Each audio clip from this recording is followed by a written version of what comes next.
With that, I will turn it over to Commissioner Tester to start us off. Commissioner. Thanks, Darren. Welcome, everyone. On behalf of Commissioner Sarah Stroman of the Department of Natural Resources and myself, I want to thank you for joining our important briefing this morning. Also here with us are MPCA Assistant Commissioner Kurt Kudelka and DNR Assistant Commissioner Jess Richards, both of whom you will also hear from. Our drinking water is a precious resource and one that we too often take for granted. Most of us turn on our faucets or go to the water dispenser and expect safe drinking water every time. But if you're one of the 174,000 people living and working in the East Metro area, you're likely wondering if your drinking water, whether that comes from a private well or a city water system, will be safe from Pfas, the forever chemical. And this morning, the MPCA and the DNR are announcing a long-term plan to protect the East Metro's drinking water supply from 3M's Pfas contamination. It's a plan to ensure a safe and sustainable drinking water supply well into the future. It provides flexibility for communities to allow for population growth. It also allows for the incorporation of new information on the risks from PFAS. For 3 years, the state agencies have been working with local officials, stakeholders to develop this comprehensive drinking water plan. Developing a plan that's flexible and resilient requires a steadfast commitment from the agencies and from every impacted community to ensure that our drinking water is safe today and tomorrow. And I want to thank all the city leaders, the community leaders for the candid conversations about their community's needs. Because over the past 3 years, there have been an intense committed participation by hundreds of group members.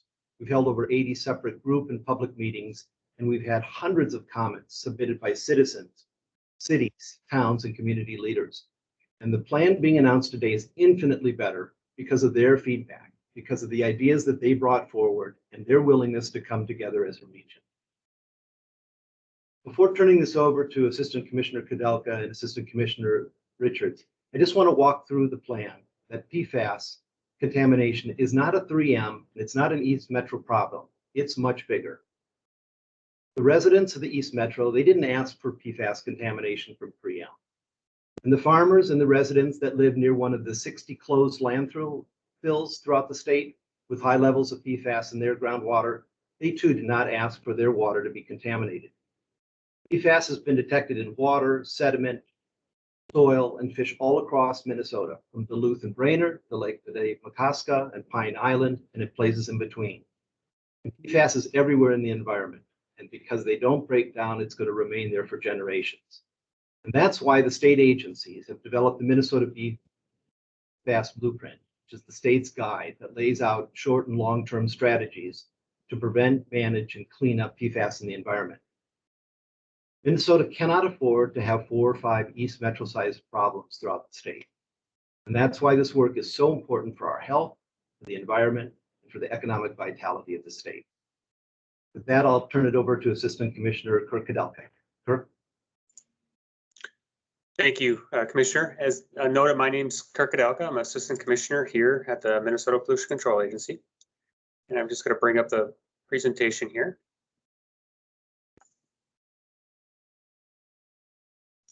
So as the Commissioner mentioned, today is the culmination of a lot of work by the state agencies, local governments, and work group members and others since PFAS was first discovered in drinking water wells in the East Metro in about 2004. And even since the 3M natural resources damage settlement that was arrived at in 2018 with 3M, which is the source of the funding for this plan. This is going to allow us to move forward to look at long-term proactive plans for all of the 14 affected communities. While we've been working on the final plan and its long-term solutions, we've also been ensuring East Metro residents have had access to safe drinking water in the meantime through temporary treatment systems, whether that is for municipal systems or at whole home treatment systems if private wells have been impacted. The plan today has a number of major themes throughout them. The first is this is a comprehensive approach. This covers not only municipal well and its users, but also private well users. This will address all 14 communities, from those communities that are most heavily impacted to those that have smaller impacts. In addition, this addresses not only what comes out of the faucet, but also addresses the source of the long-term problem, the contaminated groundwater due to PFAS. The plan also provides safe and sustainable drinking water by meeting Department of Health-based values now and into the future. It ensures continued access to drinking water without causing localized water availability issues. And overall, the systems being put into place under the final plan are sustainable into the future. Another key component here is resiliency. This builds treatment for wells beyond those just exceeding the health-based values set by the Department of Health. It includes those at or greater than half of the MDH's current health-based values. This creates a resilient system. So by having treatment in place already, we're able to proactively address any potential future changes to health-based values because of new science, or changes in levels of PFAS because of better detection methods, or changes of what we're seeing in the groundwater. This will help us protect drinking water sources into the future. By building this resiliency into the system, it's also more cost effective. If we build a system for the future in mind, for instance, a centralized system versus it will be more cost effective than jumping from wells to wells, reacting to potential future health advisories on those wells. And then finally, the plan is flexible. It provides funding levels so cities can adjust and accommodate individual preferences, outside impacts or influences, or cost overruns. One of the things that we heard very loudly from the feedback is the communities want to know when they start a project, there will be money there to complete it. And also if they have something that impact their communities later down the line, 5, 10 years, that there will be money there for them too when it's needed. Also, we provide time for communities to be able to implement the solutions they're looking at. So there are 3 main funding categories that I want to highlight. The first is capital infrastructure. So for a private well owner, this will look like a whole home treatment system, or otherwise known as a point of entry treatment system, often may be referred to as POETs. Because what happens is that water, as soon as it enters into the home, it's treated. So no matter if you're using the bathroom faucet or a kitchen sink, you're able to have the same safe drinking water. In some cases, we propose connecting individual homes or neighborhoods to existing municipal systems. Now, for municipal systems, we'll be building or expanding treatment systems across the region, including adding a number of wells beyond what are currently receiving treatment. Now, all of these capital improvements and the system upgrades don't mean anything if we can't actually sustain them into the future. And so the second funding category is the operation and maintenance. This ensures the systems being built can be operated decades into the future, whether that's a municipal well or a private well. And then third of these categories is drinking water protection. This is only one of the 3 that actually addresses the source of the problem, the PFAS groundwater contamination. Providing protection for those areas not impacted or have low levels of PFAS is better than having to come back later and treat them. Prevention is always more helpful in the long run than reacting later. This may also reduce levels in the long term for wells more heavily impacted by working on the underlying problem with the PFAS groundwater contamination. So we'll talk about a couple examples of projects in various communities in a minute. But first, just want to illustrate how large an effort this really is that's envisioned in the final plan. 6 new or expanded drinking water treatment plants will be built across the region, connecting 33 different municipal wells. On the private side, we'll be connecting close to 300 homes to municipal water. This is on top of over 400 homes that are already connected or in the process of being done so. For instance, in the communities of Lake Elmo and Cottage Grove. And then finally, those on private wells that don't have those options for municipal connections, close to 1,000 wells will receive whole home treatment systems under this plan. I just want to highlight a few of the communities and the community projects that have been brought forward to us and how this will play out. So for example, a number of communities such as Maplewood, West Lakeland Township, Afton, Great Cloud Island Township, and Denmark Township, these all rely on private wells where we're seeing PFAS contamination. This is a case where the state will be overseeing the installation and maintenance of these projects. And these situations, whole home treatment systems be installed for the private wells. This is different than some of the other projects, which will be led by the local units of government. In this case, there will not be any connections to municipal systems in these areas. Lake Elmo is another example of how the plan is flexible. There are a few questions of where and whether future wells can be placed within Lake Elmo's actual boundaries. The final plan sets aside money so the city can pursue a number of options to ensure its residents have safe and sustainable drinking water. The plan is designed to navigate through these various obstacles. In addition, as I mentioned, over 400 homes on private wells have already been connected or are in the process of being connected to municipal systems. And this is incurring largely in Lake Elmo and Cottage Grove.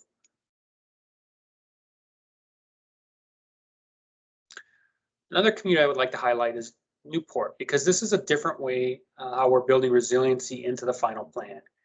While Newport only has very low levels of PFAS in their municipal wells, below the health index and below the treatment threshold we are looking at, interconnects will be built and designed to be connected to 2 other communities. So if in the future those municipal wells are over the health-based values, they can quickly switch over to alternative drinking water sources.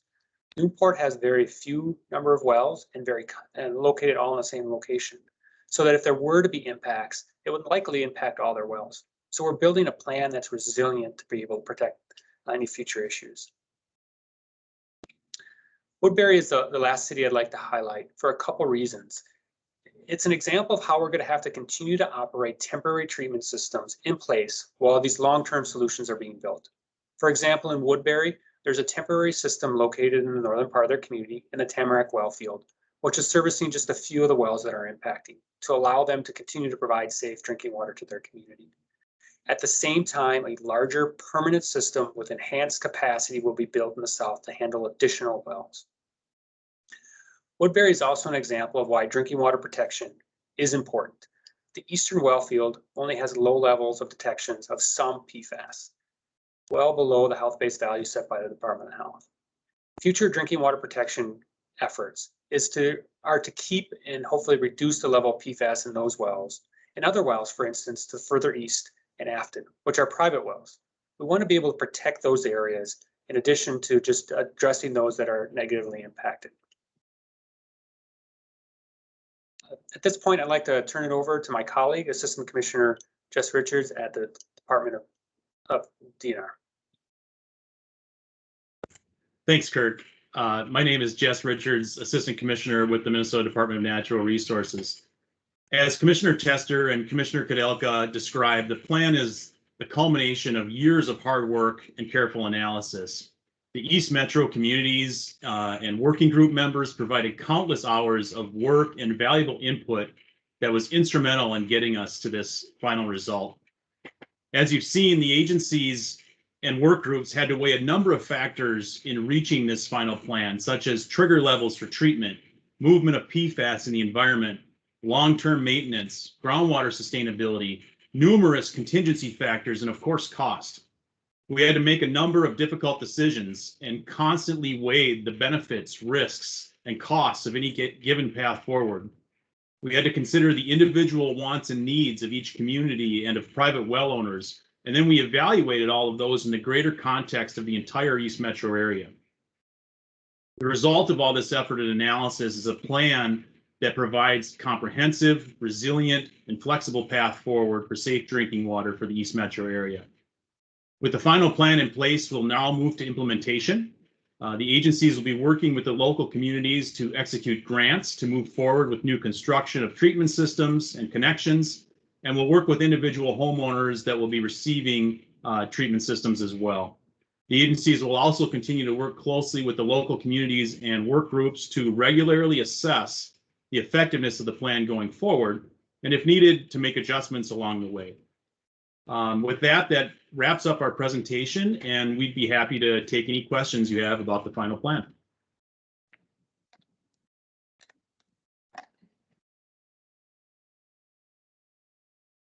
Questions from members of the media?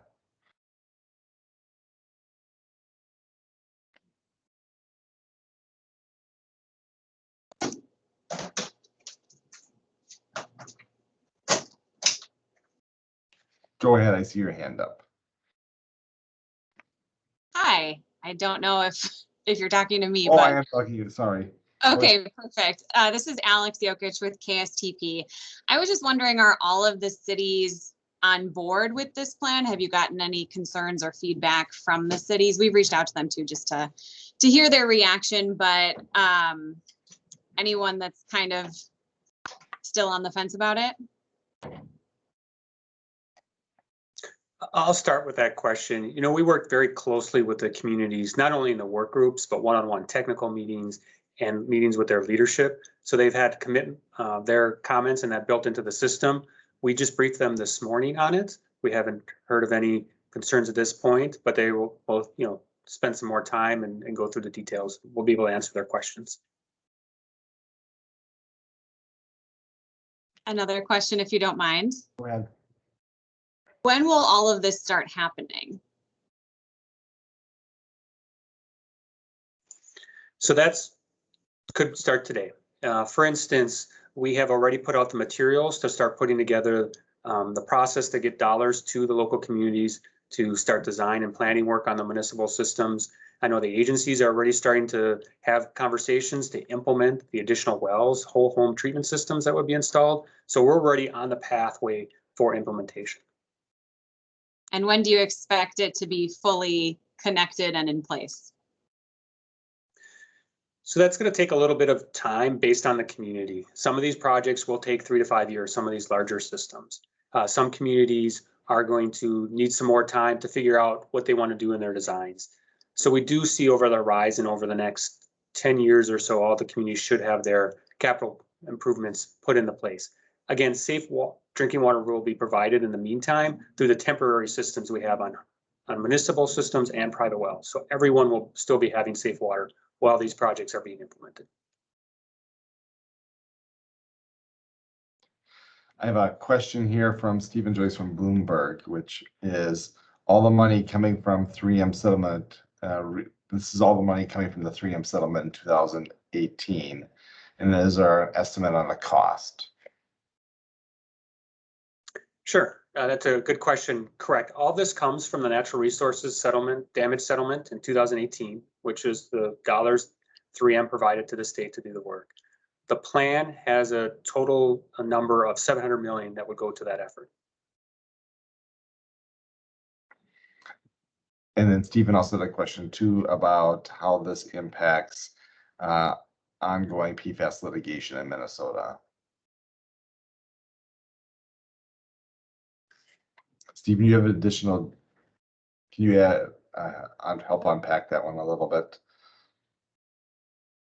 If you're able to talk.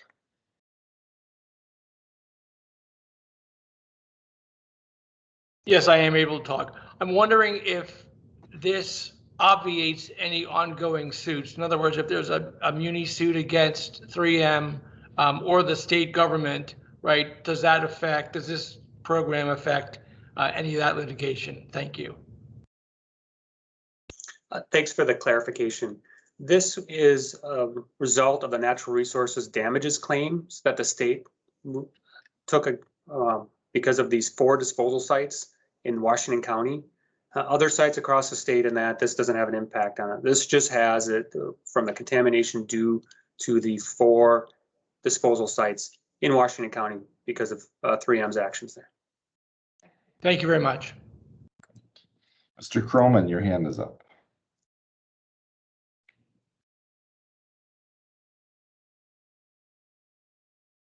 John, you have a question? I was trying to find the unmute button. I finally found it. I just want to get you in layman's terms to describe when you talk about resiliency. Are you saying that you are building these systems beyond the current standard in case the standards become stricter, or is it because in case the PFAS contamination becomes higher, or a combination thereof? I could start with that one. It's a great question, and the answer is yes. We are building out and pre-positioning treatment in that because we know things will change into the future as we collect more information on PFAS. For instance, we have better detection methods today, and as we implement those new detection methods, we're getting different detections of PFAS, which means we have to act differently. So this creates resiliency in the system so that we have assets in place if there is more information that the health-based values have to change, or we're detecting more in the groundwater for some reason. This really allows for us to make sure that if things are changing, we're on top of it right away versus being in a reactive mode. So that's why we're building out additional treatment on private wells and the municipal systems to be able to have that in place. And the process in terms of the participating communities and the property owners, will they be like, I guess, who will coordinate how they get the money, when they get the money, or I guess there'll be some type of coordination from the state level, correct?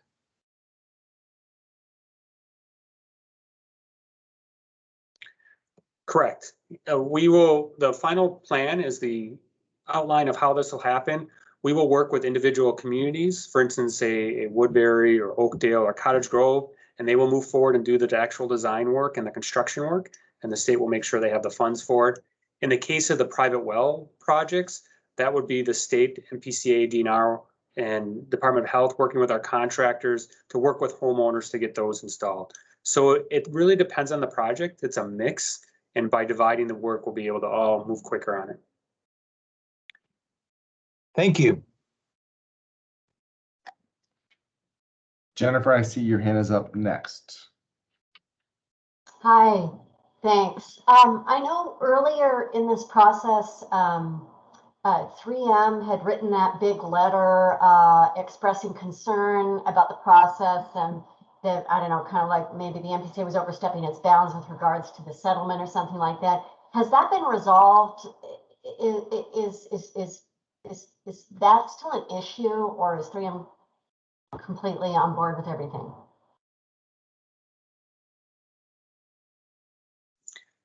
In terms of 3M, they are seeing this plan for the first time today also. We have had conversations with 3M over their comments and their letters, just like we did every other member of the work group, and have took that into our decision-making process. But they're seeing it for the first time. That would be a question for them to respond to if they still have any lingering concerns.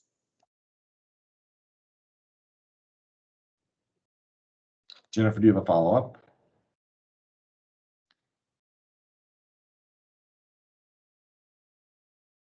Not at the moment, but I might. All right. I have a question here in the chat, which is larger than just the 3M East Metro piece, but a question coming in, can you discuss some of the larger implications of this situation with 3M for other companies in the state, and how the rules and regulations have improved since the discovery of 3M's contamination in the East Metro?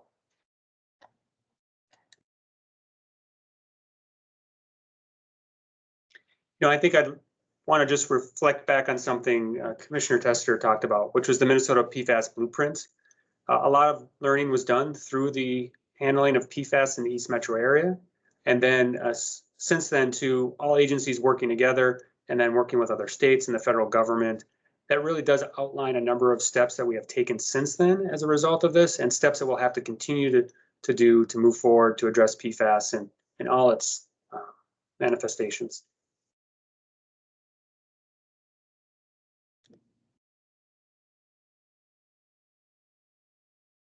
And do you have a follow-up question?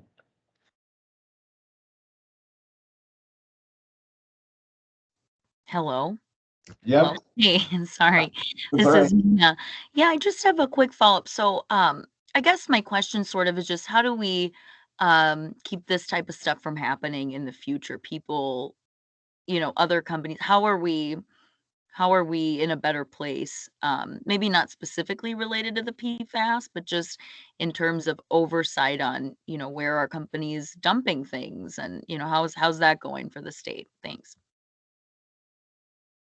Kirk, I'll just jump in to sort of follow up on the PFAS blueprint. It's really a three-prong approach when you're taking a look at chemical management. First is try to prevent these chemicals, whether it's PFAS or other chemicals of emerging concern, from getting into the environment in the first place. And that really looks at them in products and product stewardship. So the PFAS blueprint has a whole section on sort of looking upstream at the origin of products and how they are made and what type of chemicals are going into products to try to eliminate PFAS chemicals from being in the products that they are now and preventing future new products from containing chemicals like that. You know, the second stage is we have to manage what we've got. That's sort of what we're doing now in managing PFAS that is found in the environment. It might be found in landfills, it might be found in the leachate or the water that's coming out of them. And so developing technologies along with other states and the federal government of how do you manage and pull out these chemicals so that they don't get back into the environment and don't become a risk. And the last part is sort of the cleanup side, which is what you know, has already happened with the 4 landfills that are the subject of the 3M NRDA settlement, and that's the most expensive in the downstream side. And so the more that we can push up efforts in eliminating chemicals, whether it is PFAS chemicals or other chemicals from other companies from getting into the environment, getting into the stream of commerce, more effective. And so the PFAS blueprint does a lot of work in that. The state legislature has also funded a number of projects by both of our agencies to look at that sort of upstream product stewardship of where is PFAS coming from in our environment, where is it being found, and how do we work back and try to work with those companies to try to eliminate it. Kirk, you may be able to fill in, or Jess or others as well.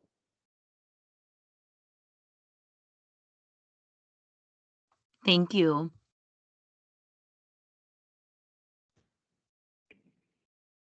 I have a question back at KSTP. Go ahead. Hi, yeah, it's me again. Thank you for taking all of these questions. I know that originally, a couple of months ago, there were 3 plans. Is this one of those plans, or have the plans been tweaked since then? Or how does this kind of break down from the 3 plans that were options before? I can hop in and take that one if unless you'd like to take it, Commissioner Tester. All right, great. Yeah, so in previous versions of the plan, we had 3 options that we had outlined, and those were for the purposes of facilitating engagement and discussion about what kind of topics were important in the plan, what the community needs were, what the local citizen expectations were. And so those no longer exist. So there's no other options. What this final plan represents is kind of a culmination of all of that input about all 3 options coming together into one final plan. And so there's elements of the options included in this plan, but there's also some wholesale changes that you'll see as you look closer at the plan. But there's things that have persisted through all of them, for example, like drinking water protection efforts and things like that. So yeah, the options no longer exist. And now this is kind of the final plan. It's the culmination of the whole works. And then a total side question, not related to that at all, but I know that people in the East Metro sometimes, you know, worry about this issue, and the plans in general can be a little hard to digest and comprehend for just the average person looking at it, because it's a lot of information and very extensive. So for people in the East Metro who have ongoing concerns, what would you say to them about, you know, the safety of their water compared to people in the West Metro or anywhere else in Minnesota? Is that water just as safe as anywhere else, or are there still, I guess, anything that people should know about that? Kirk, you want to take that one? Sure, I'll start off. I'll just start off. The water in the East Metro going to residents is safe. And that's because of strong partnerships between Department of Health, MPCA, DNR, and those government units, working with them to be able to make sure, keeping an eye on how much PFAS is in their wells.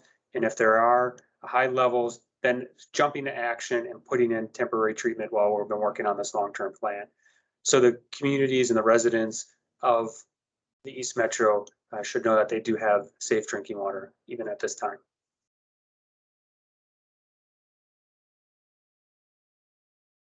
Any follow-up question?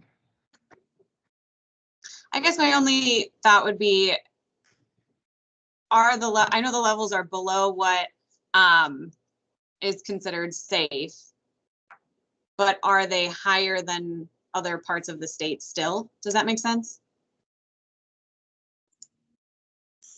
Yeah, I get that. The treatment systems and the technologies that we're using, when treatment is put on it, it removes PFAS for those driving the health risk concerns down to non-detects. And so this really does, it doesn't just clean a little bit of it up, it really does clean out the PFAS of concern all the way down to where we're no longer detecting it. And then we have a system in place to change out the media if we start seeing it to break through. And so these technologies we're looking at do a very good job of removing PFAS from the water. Thank you. That's all. And I have a follow-up question here from Jennifer, going back to one of the previous questions about this plan versus the three options that were previously put out for discussion. And what Jennifer's asking for some specificity, I think, around what were the wholesale changes in this plan compared to the ones put out for discussion earlier.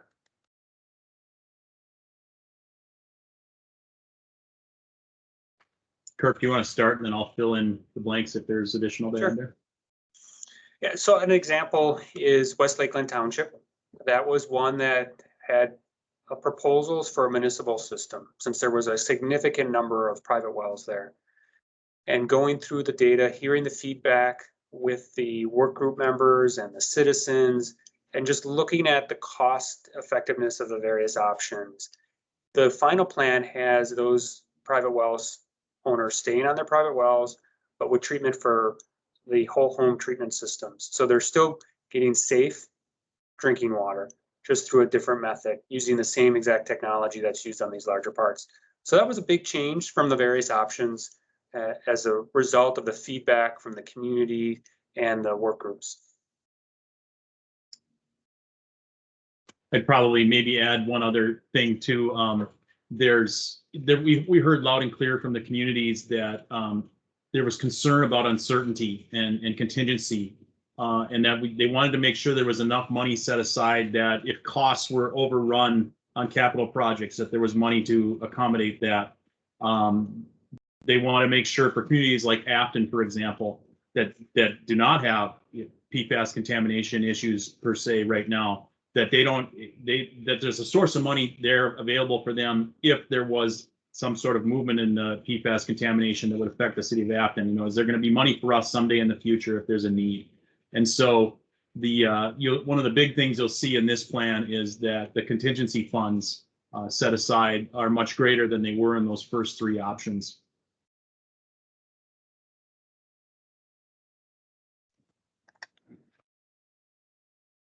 Any additional questions? I don't see any more questions in the chat or anyone's hands raised. Any last questions?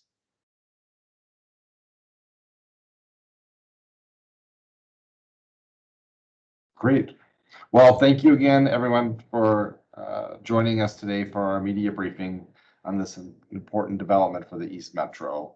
If you have additional questions after this briefing, please feel free to either reach out to myself or Corey Rude Young, who was attached on today's news release as well. So with that, thank you, everyone.